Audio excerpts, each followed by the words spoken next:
The Me&Him Podcast. Well, here we are. Welcome to Season 2 of the Me&Him Podcast. And you've got me, Jason, here with Dad, Matt, which is him. Is that right? How you going, Dad? Yeah, I'm him. I'm the object of the exercise. Yeah, the third party. Whereas I take ownership of me. It's all about me. You know that, right? I know. Well, it's because you're young and full of ego. Yeah. I'm still young at 54. Still just a spring chicken compared to this old fart. Yeah, that's true. It's an accurate way to sum it up. I don't have a problem with that. I can't believe the only reason that we're back for season 2 is because we're not relying on any advertising sponsorships, and we're just shooting this ourselves and decided we'll just do season 2. Bugger it. We don't care if you like it. Yeah. Sorry, Elon, you're out of our range. Oh, really? Yeah. Well, look, it's we've had a bit of a break, Dad. We did 12 episodes of our first season, which was real fun, and we're back on a different tack now in a new season with 12 episodes. And I guess before we get into all where we've been and where we're going, what have you been up to? I know there's been some change in your life, and there's been some ups and downs. And always we've had we've had a little break. What's the latest? Well, I'm still looking for alternative accommodation, but recently I had to go with a dear friend of mine to New Zealand because a very dear friend, whom I've known since 1975, died as a consequence of type 1 diabetes. So, you do your thing.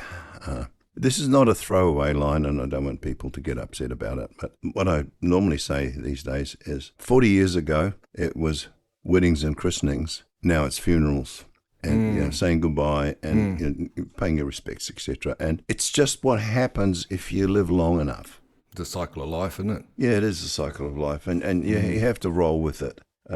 It's like when I ask some of my mates I work with, I'm like, what are you up to this weekend? Oh, we've got a kid's birthday party, 8th birthday party. We've got to go to our other kid's, football game. I'm like, I get it because I've still got an 8-year-old, but as far as the 18-year-old and plus, like that era's gone. I'm not running around, making small talk at kids' parties. I'm like, oh, kind of. I'll tell you something funny, son. One of the things I did was to visit my oldest cousin, Cousin Claire. She doesn't live too far away from Christchurch because we went down there to see my friend's mother. And the cab driver, the local guy, is well known to everyone. And he actually used to be a supplier of plants when she was running a nursery. So my cousin knows Steve as well. And we were sitting there chatting away, and I interrupted the conversation. I said, do you remember when we were teenagers? Yes. And we overheard our parents talking about their ailments and how we vowed that we would never end up doing that. Right. And what are we doing right now? We're swapping notes about our different medical problems. Yeah, I realized when I was getting old, when I was asking a few friends if they knew of a good doctor, I was like, oh my God, like I've never asked that question before. I'll just go to whoever was handy. And now I'm like, no, I need someone who I could be with for a while now, like a relationship. I know. Well, I guess that is the cycle of life. So you're at a funeral, and then you had your own little close call in there, didn't you? Yeah, hospital. I mean, I thought I was about to have a heart attack because I just couldn't breathe. Everything turned out okay, but my friend brought me in something to read because it's incredibly boring when you're in an accident, an emergency. You get parked and there's someone, a lovely nurse, male or female, to look after you. But it's 100 years before a doctor turns up, and you've got to fill in the time. And she brought me the latest, the current in-depth magazines in New Zealand, 2 of them. And I was astounded by the number of articles, different articles, 5 or 6 different categories on men's issues that I never ever thought about. And I realized that this is a very complex field these days. And our first series, it just briefly touched on some of these issues, but I'm glad we're doing a second series where we can bring in professionals who can guide us as to what the particular dimensions are and how they're being dealt with. Yeah. Well, I'm glad that you finally you come around to it, Dad, because that's actually why I wanted to do this podcast to start with. Sorry, yeah, that's all right. No, season 2. I'm old and I'm slow, No, look, but I am glad that you've read up on some of that stuff, because as you said, there's so many different layers to this. Yes. There is the old, hey, my wife walked out on me and took the kids, and then the courts held them back, and I got into drinking, and I had trouble, and having some mental health issues. I can relate to that. Then there are, men who are completely discarded by society, the lone wolves who, have this pent-up frustration against women and generally, the world in general. And, look at these shootings that happen in the US and everything. So there's all this other side of it as well. And then there's the side that you mentioned, which was a bit new to me, about how I think you said the right was recruiting these despondent males into somewhat of a... No, it's called Action, I think it is. And the far right, under the guise of health and building yourself up and getting a better body image, is trying to recruit vulnerable young men in the 15 to 18 or 20 group, then is subtly infiltrating them with all this bullshit about women are chattels and they should be abused sexually, and eventually getting them to the point where they will become revolutionaries for the far right and do insane things which cripple society. Disconnected from their humanity. Yes. And look, when it comes down to it, like, good and evil, you hear a lot spoken about it and through all the religious texts and everything, but my belief is that good and evil are all within us, obviously. It seems obvious to me. And that, when we're allowed to almost to be unrestricted, we can have a very destructive side, even demented side to our personalities. Son, absolutely. Especially if we're disconnected from the community, disconnected from, accountability to some degree, or we're lost on the internet. I mean, you can add just like fuel to the fire, can't you, for these people who are out on a limb sort of thing. Well, you see, in a generic sense, what you're saying applies to the military, because you go in there and you're trained and you're made to be fit. There are obstacle courses and all sorts of things. But you're also trained to kill. That is your primary purpose. And desensitize. Yeah. Be desensitized. And you learn that you have to obey your superior irrespective of what the decision is. Now, sometimes that's a good thing, but not always. Wow. Even the military is taking a look at itself. Well, it's a whole other discussion, isn't it, about the man's drive towards war and competitiveness and conflict. That would it be nice if we all just hold hands and love each other and all the rest, but there's geopolitics means that there's always some sort of strife, conflict, food shortages, population issues, what have you. So we're not going to tackle all that big stuff here, but just as a reminder for those people that are listening to us gas bag on here, the Me and Him podcast is about Dad and me having a chat about life, about what's going on in our lives, and sharing some stories. The first 12 episodes were really all about, Dad's the arc of Dad's life, but also with mine sprinkled all the way through it, so you get to know who we are.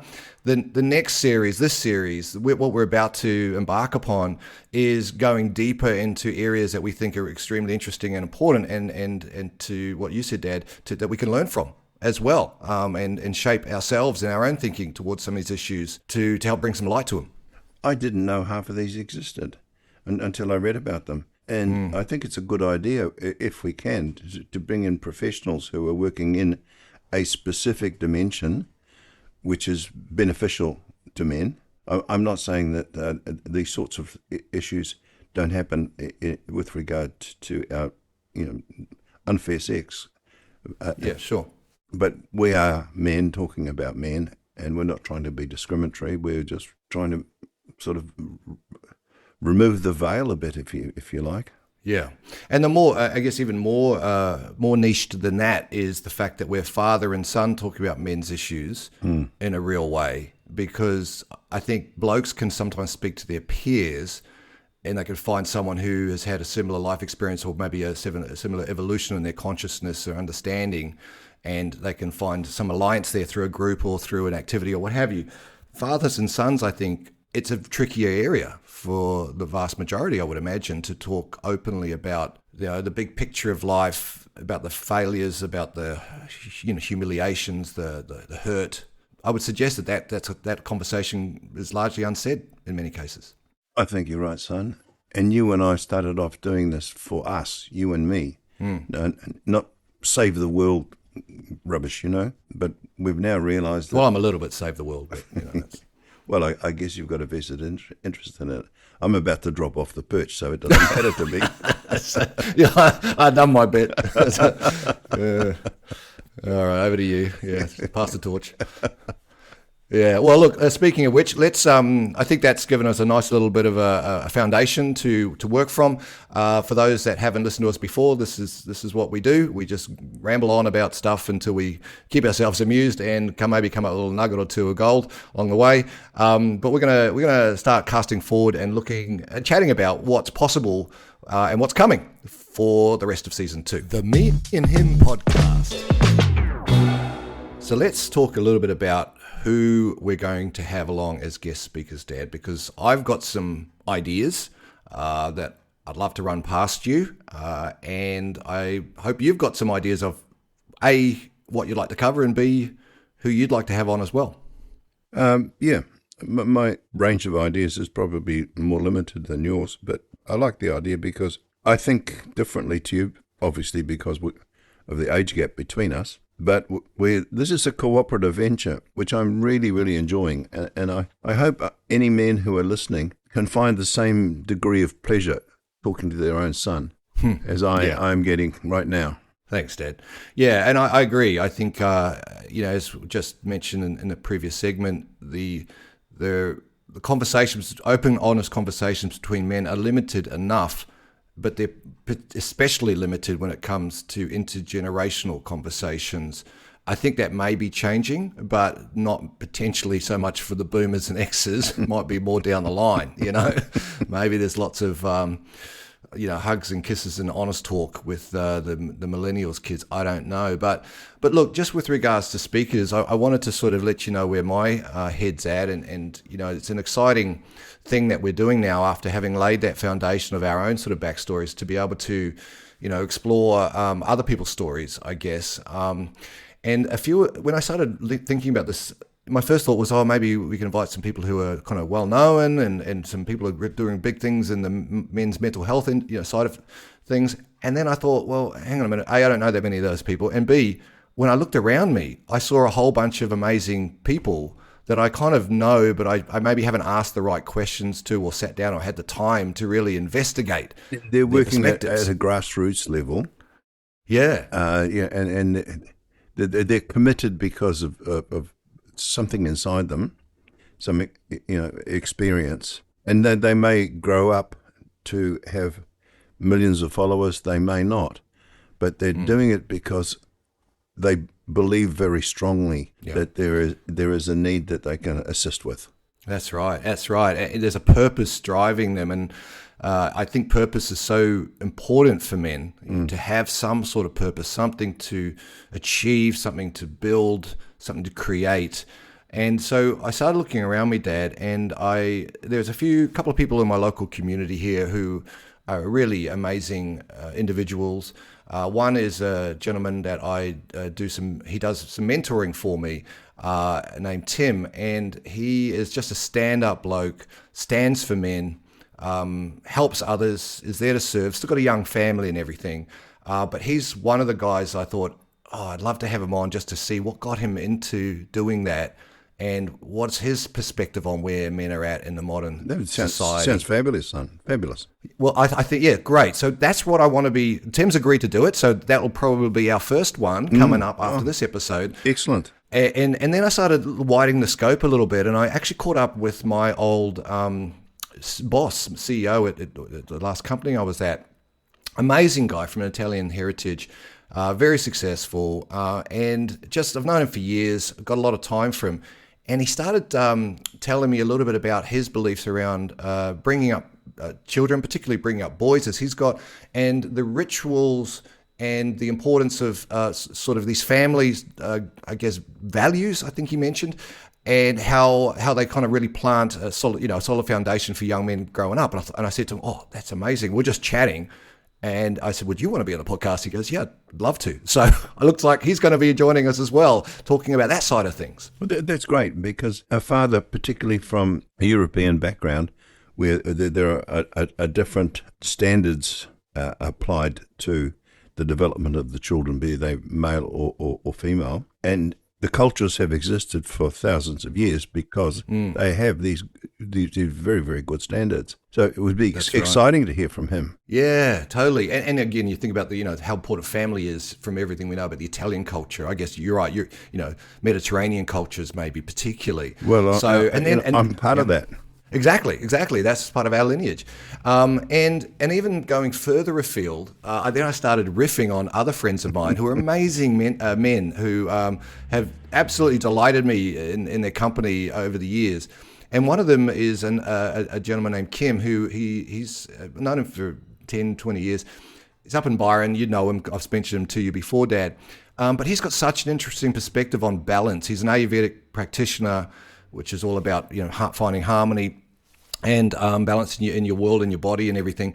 And his perspective on sort of male health and well-being from not just a physical side, but from an emotional side as well, and from what are you spending your time on side as well. I thought he would be really enlightening because he's got such a fresh, interesting perspective on it that always makes me smile and kind of go, oh, of course, when he's talking to me. As a father, when you've gone up to Byron, to surf and so forth, and also see Kim, I've noticed a positive difference in you every time you come back, even though, thank you. We're 1,000 miles apart in terms of our communications on the telephone and email and so forth. And I'd love to meet him. He sounds a very, very interesting guy. Oh, you guys get like a house on fire. He's such a fun dude. He's the funniest bastard ever too. Like, you're right. I used to call him my pocket Jesus because he looks a bit like Jesus. He's got a beard and everything. But he's so cool and calm and collected. But then he'll come out with these sort of one-liners that will just like I'll be like, you shouldn't really be saying that sort of things, Kim. I thought you were a bit high, more higher spiritually evolved than us mortals. But no. Anyways, so I'm going to rope him in some way or another. He doesn't know it yet, but if you're out there, Kim, it's coming, buddy. So watch out. So, and there's a list of about half a dozen more men. I'm sorry, I got to interrupt you, son. Yeah? I've studied a lot of religions and philosophies in my time because I'm interested in what different cultures believe and why. And it's a characteristic amongst real gurus is that they give it to you straight and with some iconic sense of humor. Yeah. I think you can't help but be, humorous, or when you're living that light at heart. It almost comes with the territory. Life is really just a joke, but we take it far too seriously. Well, we don't take it seriously on the Me&Him podcast, that's for sure. So anyways, there's about another half dozen blokes, men of all ages, that I am going to rope in, and watch out that a request is coming your way, good friends. But Dad, what about you? I mean, you've got an interesting circle of friends, and I certainly want to learn more about them coming from the different generation. So who are you toying with bringing on?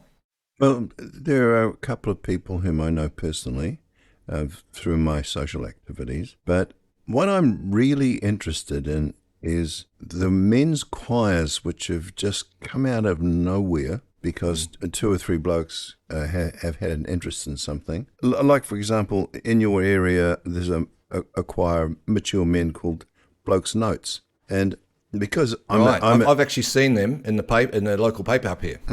Well, I'd like to see if I can get in touch with them and ask them what it was, which was the seed foundation for the idea to set up a mature men's choir, which I understand is very successful. And I don't know if I'll be able to access Dostoevsky, which is a play on the famous Russian writer Dostoevsky. A group of guys further up in Australia who loved Russian songs, and so they started singing them. And they've even been invited to Russia to sing these songs. And Russian is not their native language. Maybe that's the secret to world peace, just Dostoevsky. So I think they're too famous, but I'll give it a go because it's an interesting way. Song is therapy and connection. Yes. And I'd like to explore that if I can. Wow. That would be awesome. I love that. So we can have, different approaches to our guest speakers. Some, say in the social circle or the friendship circle, others that are just inspirational, who potentially have a story to share and are happy to come along for the meager payment of a bottle of wine, maybe, if they, for their troubles.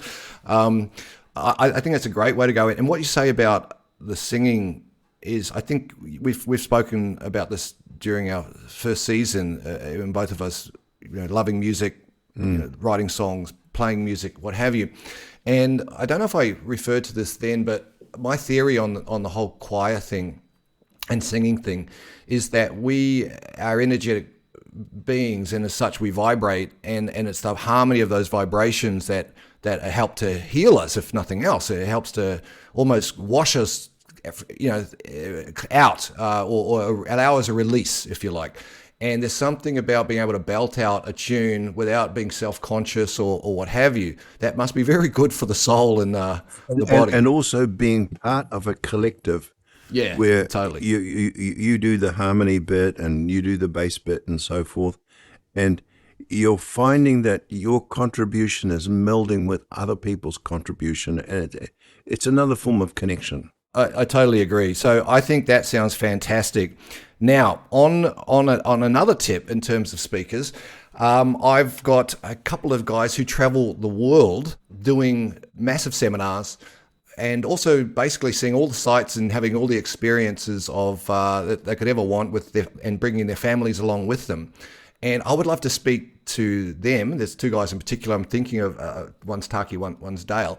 And just see how they've managed to include their families, and they've had like Kataki's has a child with some medical issues in their business world, and put family above business, but still be very successful.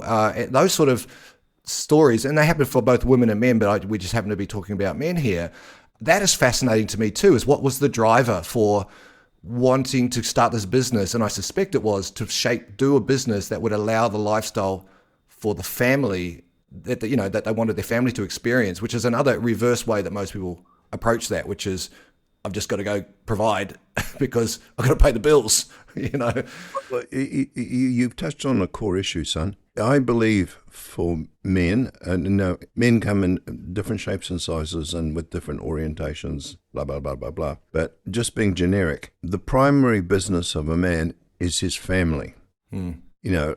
Looking after his family, nurturing his family. Protecting, yeah. Yeah, guarding them, guiding them, and like any animal them in the wild, mother or father, really. Yeah. But certainly the father, the aggressiveness to protect and the need to protect comes from that male species. Now, if you have a particular aptitude in a business area, like you're an academic scientist or you're a natural leader, yes, utilize that to get your success rocks off, but also to look after your family first. And if you find that the pressures of your work are impacting on your family, then the correct decision is to do the right thing for your family.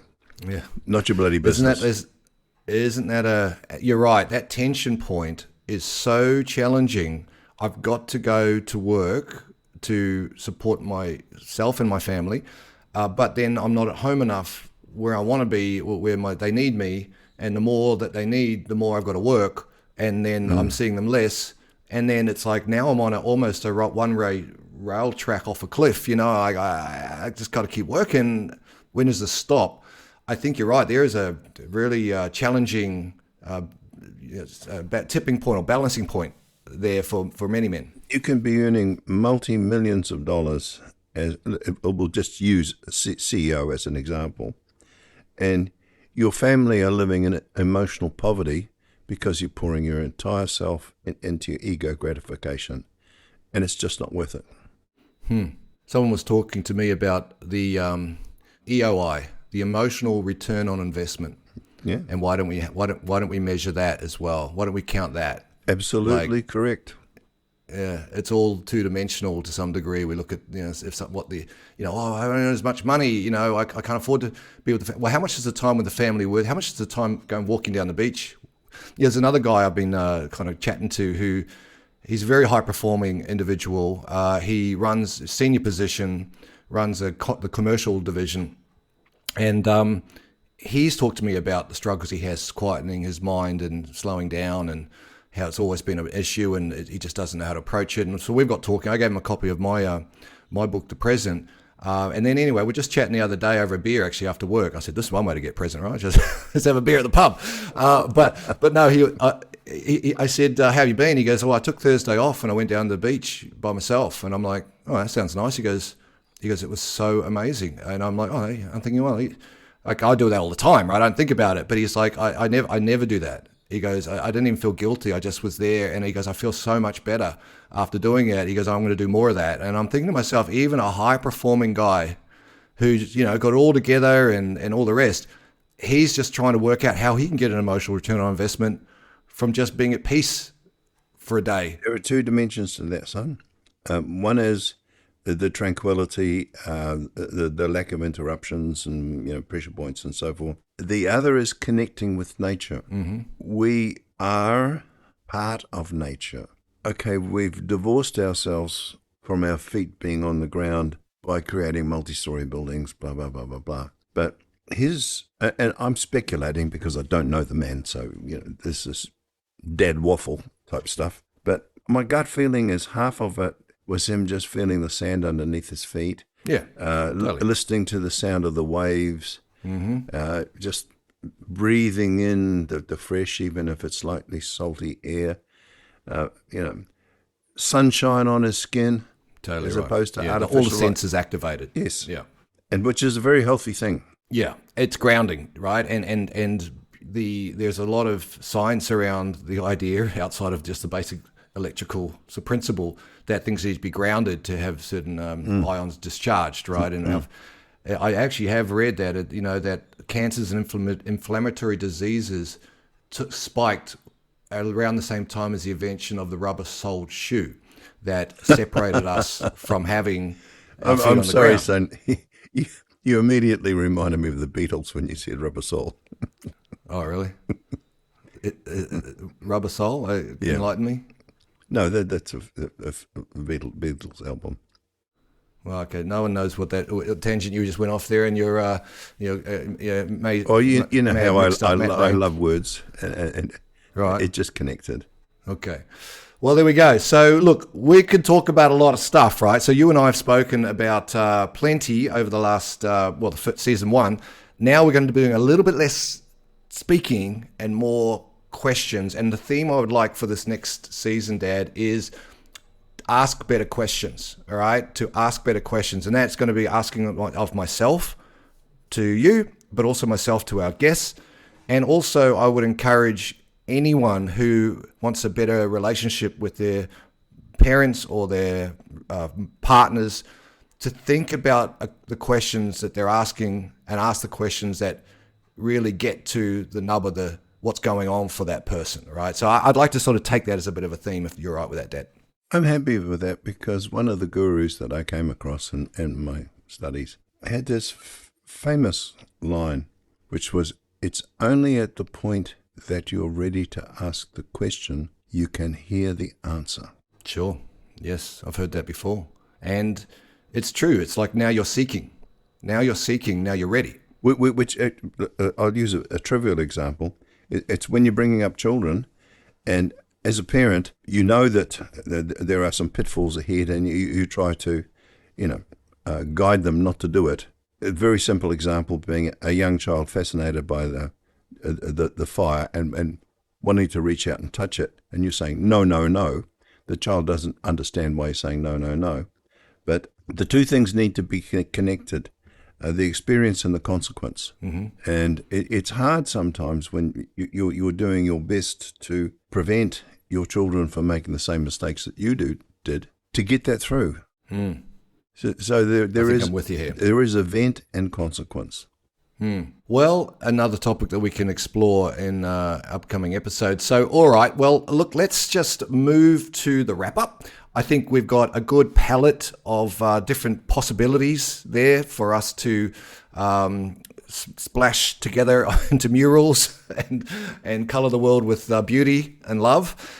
That's what we're on about. We're just two great loving guys. And just throw as much shit on the wall as we can, see what sticks. That's more appropriate. The Me&Him Podcast. So what I've found is that there's a theme running through things that I've read, and that is that men have great difficulty actually talking to their best buddies about emotional concerns. Right. And one of the things that I've really liked about the podcast between you and I is we're actually doing that. And it's across a generational gap, of course, because I'm your father and you're my son. But I'm listening to you talking about your emotional issues, avenues, whatever, and you're listening to me, and it's enriching both of us. So we're kind of an example. We didn't think we were going to start off this way as being an example, but we are. Yeah, absolutely. And I like that. I like that idea that, as I mentioned earlier, the idea that men don't speak very often to each other about stuff, let alone intergenerationally. And for our podcast, the fact is, you are a boomer, I'm an Xer, and hey, we're interested in finding out more about how the sort of how people approach manhood from those different vantage points and the lessons, from your era up to what they're learning now, but also to include people who are from other generations as well, like the millennials, and I'd love to get my son on as well, Cormac. He said he'd be up for it, and he's was he a Zeta or something? I don't even know. I don't know, but he's gone back to A again. Interesting young lad. That night when you and he both stayed here after my 80th birthday, I was blown away by that son of yours. Most impressed. He's a great kid. I definitely did a great job, no doubt. I'll pat myself on the back. Why not? I could get in trouble for that comment. All right, so much more good stuff to come, Dad. I know you'll be kind of busy with a few personal matters, moving house, what have you, so we'll just try and work around your schedule. Yeah. Really looking forward to sort of our first special guest, which is the episode coming, which will be Tim Allen, who is an amazing young man who no doubt will teach us a thing or two about, at least his viewpoint on manhood and fatherhood. And interestingly enough, I won't sully the waters with our guests, but I'm going through a massive life crisis for an 80-year-old, and I'll tell you parts of what's happening because I don't want to do it, but I have to do it for financial reasons. Yeah. And I have to be man enough to deal with my own shit and get it right. I think that'd be pretty vulnerable of you, but I also think it'd be really therapeutic as well to share some of the challenges and hardships and emotional, emotional turmoil that goes on when you're moving out of a place at an advanced age. Well, I mean, I've been here almost 30 years. And I thought I'd die here, but obviously I'm going to die somewhere else. Yeah, you'll die somewhere else. Yeah, we'll all die somewhere else, probably. All right, so much to talk about, Dad, but it sounds like we've both got to get going and busy with our day. It's been been wonderful catching up again, and really looking forward to the next 11 episodes. Well, naturally, at this rate, we're going to go on forever. Yeah, you won't, but I know that. No, neither will I, actually. All right, well, we'll just we'll leave a legacy. We'll catch you later, Dad. Thanks, son. The Me&Him Podcast.